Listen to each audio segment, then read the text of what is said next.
د ترکیې، روسیې او ایران د بهرنیو چارو وزیرانو د نومبر په 19 د ترکیې په انطالیا ښار کې د شام کورنۍ شخړې په اړه خبرې وکړې.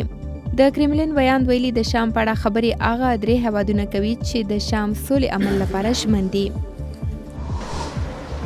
د زیمبابوې ولسمشر رابرټ موګابې 30 کلن واک په پرامنه توګه ختمولو لپاره نوموړی د نومبر په 19 د خپل ګوند زانو پی اف له مشرۍ لرې کړل شو.